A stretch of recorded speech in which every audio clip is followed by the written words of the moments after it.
Hola, ¿qué tal amigos? Hoy vamos a hablar sobre artrología, que es el estudio de las articulaciones.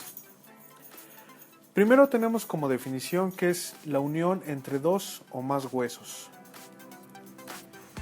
Hablando de una clasificación funcional y estructural, tenemos que la artrosis puede dividirse en sinartrosis, que es una articulación inmóvil, y por ejemplo tenemos articulaciones fibrosas, anfiartrosis poco móvil, y tenemos como ejemplo a las articulaciones cartilaginosas, y una diartrosis, que son articulaciones muy móviles, y tenemos a las articulaciones sinoviales. Por su configuración tenemos separadas por una cavidad articular, que son las articulaciones sinoviales, y sin cavidad articular, que son las articulaciones fibrosas, como habíamos mencionado son inmóviles, y tenemos a las articulaciones cartilaginosas, que son poco móviles.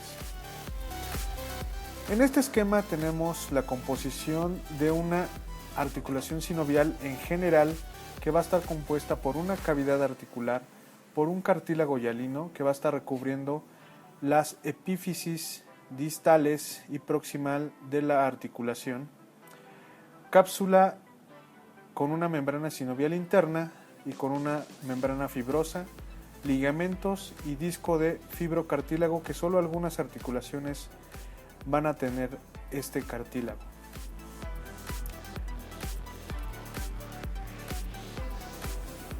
Primero vamos a hablar de las articulaciones sinoviales. Vamos a tener a la articulación esferoidea o enartrosis, que es una esfera, va a entrar en una cavidad.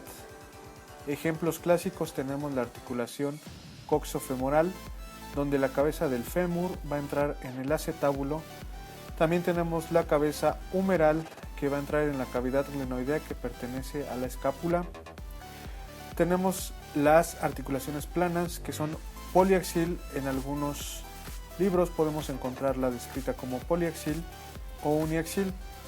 La poliaxil se describe que tiene varios ejes de movimiento muy pequeños, pero que se mueven varios ejes. De esta articulación, los ejemplos clásicos que tenemos son los huesos del tarso y los huesos del carpo. Continuando con estas articulaciones sinoviales, vamos a tener encilla o encaje recíproco, que van a ser biaxiales, y esto es que ambas superficies articulares van a tener una convexidad y una concavidad dependiendo del ángulo en que las veamos. En esta imagen estamos viendo una concavidad desde este ángulo, y desde este otro ángulo estamos viendo una convexidad. El ejemplo clásico de esta articulación es la articulación que se forma entre el carpo y el primer metacarpo, que pertenece al primer dedo, que es una articulación en silla de montar. Tenemos también articulaciones condilias o elipsoideas, que van a ser biaxiales. Esto es que una superficie convexa de forma ovalada va a encajar en una concavidad ovalada. Ejemplo clásico, tenemos la articulación temporomandibular, y también podemos ver aquí en rojo un cartílago o un disco intraarticular, como habíamos mencionado. También tenemos a las articulaciones pivote o trocoide, que son monoaxial, y aquí vamos a entenderlo como un cilindro que va a entrar en un anillo y va a hacer un movimiento de rotación. El ejemplo clásico que tenemos es la articulación atlantoaxoidea media, que nos va a servir para el movimiento de no con la cabeza. También vamos a tener la articulación en bisagra o gínglimo, que es monoaxial. Aquí vamos a entender que una cresta entra en un surco, y el ejemplo clásico que tenemos es la articulación del codo, donde vamos a flexionar y extender. Ahora hablemos un poco de las articulaciones fibrosas. Vamos a tener una sindesmosis.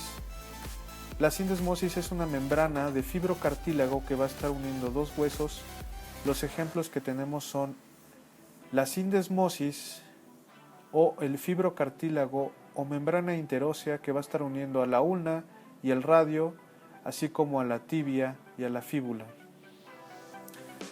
Dentro de las suturas que pertenecen a las articulaciones fibrosas, vamos a tener serratas o dentadas.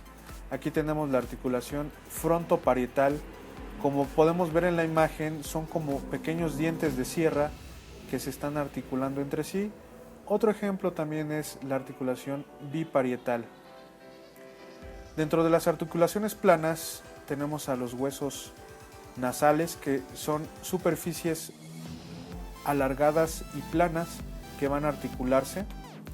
También tenemos articulaciones escamosas, que la clásica es la temporoparietal, que es una articulación en forma de bisel. Por último tenemos de las fibrosas la articulación gónfosis. El ejemplo clásico es la articulación alveolo-dentaria. Ahora hablemos de las articulaciones cartilaginosas. El primer ejemplo que tenemos son las sincondrosis, que pueden ser temporal. En caso de los niños, recordemos el disco cartilaginoso o el disco de crecimiento que mencionábamos como metáfisis en los huesos largos, que van a estar articulando a hueso, cartílago, hueso, y luego se osifica. Y tenemos también una sincondrosis permanente, que va a ser la articulación costo-esternal, que van a estar unidas por hueso, que en este caso serían las costillas, cartílago y el esternón, otra vez hueso. Sínfisis tenemos la hemiartrosis, que son semimóviles. El ejemplo que tenemos es la sínfisis del pubis. Pero también tenemos otro ejemplo muy importante, que es la unión entre los cuerpos vertebrales, que va a ser el disco intervertebral. Esta sínfisis va a estar constituida o va a estar formada por un anillo fibroso en la periferia, y por dentro va a tener un núcleo pulposo. Hablando un poco sobre movimientos, vamos a tener que las articulaciones van a generar flexión, extensión, en el caso del codo, flexión y extensión, aducción en el caso del hombro y la articulación coxofemoral, pronación, supinación en el caso del antebrazo, eversión, inversión en el caso del pie. Bueno amigos, eso es todo por este video. Por favor, si te gustó, suscríbete a mi canal. Te pido por favor que me regales una manita arriba, comparte, eso me ayudaría mucho, y nos vemos hasta el próximo video. Gracias.